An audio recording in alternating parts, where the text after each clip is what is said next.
حضرت ابو سفیان اور امیر معاویہ کو کہتا ہے میں سلطان نہیں مانتا. تو نہ مان, کتے دے بھونکڑ نال کی ہوڑا ہے؟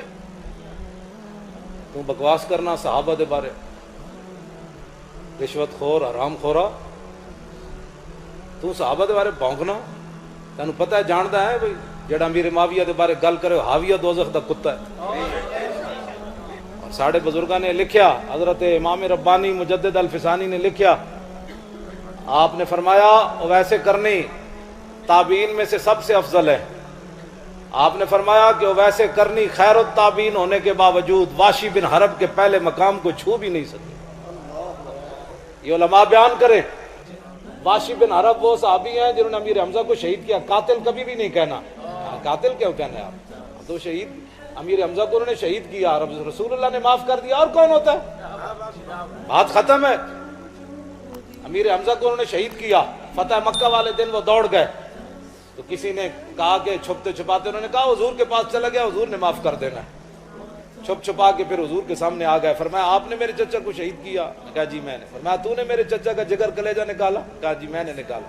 فرمایا معافی ہو گئی, آج کے بعد میرے سامنے نہیں آنا.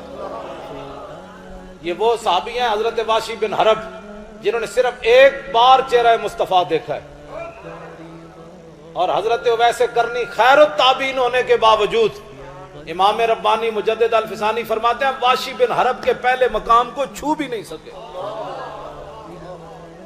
گل سمجھ آئیے گا. اور عبداللہ بن مبارک سے کسی نے پوچھا, انہوں نے کہا کہ امیر معاویہ افضل ہے یا عمر بن عبدالعزیز؟ عمر بن عبدالعزیز اہل سنت کے نزدیک 5ویں خلیفہ راشد ہیں. یہ ہماری عقائد کی کتابوں میں لکھا ہے, 5ویں خلیفہ راشد ہیں. ان کے دور میں حضرت عمر کا دور واپس آ گیا, لیکن اس کے باوجود عبداللہ بن مبارک سے کسی نے پوچھا امیر معاویہ افضل ہے یا عمر بن عبدالعزیز؟ تو آپ نے فرمایا حضرت امیر معاویہ نے جو حضور کے ساتھ جہاد کیا, جس گھوڑے کے اوپر سوار ہوئے, اس گھوڑے کے ناک کے اندر جو مٹی داخل ہوئی نا, عمر بن عبدالعزیز تو اس کے مقابلہ بھی نہیں کر سکتے. گل کی سمجھ آئی؟ خبردار بہت تکلیف ہوئے تو اپنے پیو نے جا کے صحابہ دے بارے ایسی کوئی بات بھی, ہم اہل سنت کو رب نے رکھا ہی اس لیے ہوا ہے. ہمیں بات کرو. حضرت سعد بن عبادہ جڑی گل کی تھی ان لرزا کے رکھ دیتا. اور عمرہ قضاء کے موقع پر حضور عمرہ کرنے کے لیے تشریف لائے, مشرکین نے حضور کو روک دیا. دوسرے سال جب میرے آقا تشریف لائے, میں نہیں پڑھے نرم بات, یہ کدھر پڑھی تو میں نے دکھائے, میں پڑھنے کے لیے تیار ہوں نئے سرے سے اب دوبارہ دین. پہلے شاید ساڑھے بزرگاں میں نے صحیح نہیں پڑھایا, اور نویں کوئی مولوی جمن تو میں نے دین نواں پڑھان. میں پڑھنے کے لیے آج بھی تیار ہوں, لیکن پہلے انہاں چیزاں تو ہٹ کے میں نے کوئی نویں گل پڑھاوے. اے تو میں پڑھ چکیا, اے تو میں رسول اللہ دے سامنے بھی بیٹھ کے پڑھتا رہا, قدمین شریف ہے نہیں. ہاں جی, اے بخاری شریف میں حضور دے قدمین شریف بیٹھ کے تلاوت کرتا رہا, این بنا پڑھتا رہا بیٹھ کے. ایتھے لاہور بھی پڑھی, اتھے بھی جا کے پڑھی. اب یہ کوئی نئی بخاری ہمیں کسی نے پڑھانی ہے؟ عمرہ قضاء کے موقع پر حضرت عبداللہ بن رواحہ, میں جڑیاں گلاں کر رہا ہوں تو کوئی شفا ملی کہ کوئی نہیں؟ جب حضرت حسان نعت پڑھ کے فارغ ہوتے تھے نا, تو میرے آقا خود فرماتے تھے شفیت یا حسان وستشفیت.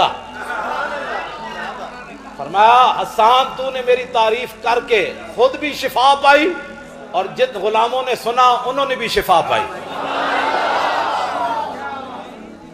یہ حضور کا فرمان ہے, حضور کے ذکر سے بندے کو شفا ملتی ہے. آج کوئی نئے مولوی نہیں پیدا ہوئے, یہ صدیوں پہلے یہ فیصلے ہو گئے. اس پر میں کسی اختلاف کی طرف نہیں جانا چاہتا, نہ میں نے کبھی بیان کیا ہے زندگی میں. اگر کہیں جا کر میری عقل نہیں جب ان کے بارے میں کوئی بات کر سکتی, تو مجھے اتنا ہی رہنا چاہیے جتنا میری عقل ہے. بندے نو کلو واللہ پڑھنی بھی نہ آوے تے صحابہ تے اہل بیت دے مسئلے چھیڑ دے.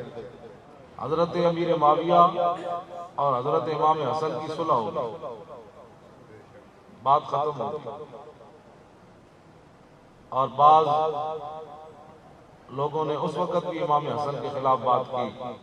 آپ لوگوں نے کہا یہ آپ نے کیا کیا؟ 80,000 فوج جو ہے وہ ٹکرانے کے لیے کھڑی تھی امام حسن کے ساتھ, 80,000 لشکر موجود تھا. امام اقبال کے کہنا یہ کہ شمع شبستان حرم حافظ جمعیت خیر الامم تا نشینت آتش پیکاروں کی پشت پازت بر سر تاج و نگی. اقبال کہتا ایک تو امام حسین ہیں کہ دوسرے امام حسن ہیں. امام حسن کون ہیں کہ جب دو میں فوجاں آپس سے ٹکران لگیاں تو امام حسن اگے ود کے وہ تاج اور تخت جی وجہ تو خون بہن لگا سی آپ نے اتنے اپنا پیر رکھ دیتا, اپنی نالین رکھ دیتی, اپنی جتی رکھ دیتی. فرمایا حسن کو ایسا تاج و تخت نہیں چاہیے اور میں اس تاج کو مجھے نہیں چاہیے. آگے بڑھ کر حضرت امیر معاویہ سے صلح کر لی. بات ختم ہو گئی. جب امام حسن نے امیر معاویہ سے صلح کر لی, اب قیامت تک کوئی حضرت امیر معاویہ کے بارے میں جو بات کرے گا وہ تو امام حسن کو نہیں مانے گا. ہاں, امام حسن کو نہیں مانے گا. بہت سارے لوگوں کو یہ امام حسن کی پریشانی بھی یہی ہے کہ امام حسن نے کیوں صلح کی. میں نے کہا امام حسن نے اس لیے صلح کی کہ میرے آقا و مولا نے ایک دن امام حسن کو دیکھ کر فرمایا تھا, فرمایا یہ میرا بیٹا سید, یہ میرا بیٹا سید. جب دو مسلمان گروہ آپس میں ٹکرانے لگے گے تو یہ دو مسلمان گروہوں کے درمیان صلح کرا کر, تو یہ تو میرے وہ دہان جس کی ہر بات وہی ہے خدا چشمہ علم و حکمت پہ لاکھ لو جی. اے تو میں تمہید بدی صرف تانوں گل سمجھان واسطے. ویسے میں ویکھ رہا کہ تانوں یہ گل جڑی نا تسی کیونکہ دوسری گلاں سنن تے عادی ہو تے اے تانوں کوئی سمجھ نہیں آ رہی. سمجھ بس اتنی بات ہے کہ اے ساڈے بزرگاں نے لکھیا جدوں ساڈیاں تلواراں بچیاں صحابہ تے آل بیت تے چلن واسطے نہیں جنی چلیاں انہاں دے خلاف تو پھر اپنی زباناں انہاں دے خلاف نہ چلائی. اے بس اتنی مختصر جی بات. یہ او جانن وڈے دیاں گلاں وڈے جانن. حضرت پیر مہر علی شاہ صاحب بیٹھے ہوئے سن تے ایک مجذوب آیا. مجذوب آ کے کہنے لگا جی داتا صاحب دی لڑائی ہو گئی. افغانستان دا ایک مجذوب ہے اودی داتا صاحب نال عالم ارواح وچ لڑائی ہو گئی. پیر مہر علی شاہ صاحب فرمان لگے کیوں لڑائی ہو گئی. انہاں کہا افغانستان دا مجذوب کہندا ہے داتا صاحب نو کہ برے صغیر چو انگریزاں نو کڈو, تے داتا صاحب کہندے نہیں نہیں اجے مسلمان ٹھیک نہیں ہوئے انہاں دی ٹھکائی ہور ہونی چاہیے. اے دا پیر مہر علی شاہ صاحب بیٹھے ہوئے سن تے مجذوب آ گیا. انہیں اے گل کیتی پیر مہر علی شاہ صاحب نال. آپ نے فرمایا چھوڑا جھلیا وڈیاں دیاں گلاں وڈے جان. وڈیاں دیاں گلاں ولی خادم کون ہوتا ہے اس کرسی پر بیٹھ کر صحابہ والے بیٹھ کے بس. حضرت یہ جو جھگڑے بنائے ہیں نا لوگوں نے اپنے پیٹوں کے لیے بنائے. ہاں جی, لوگوں نے اپنے پیٹوں کے لیے بنائے.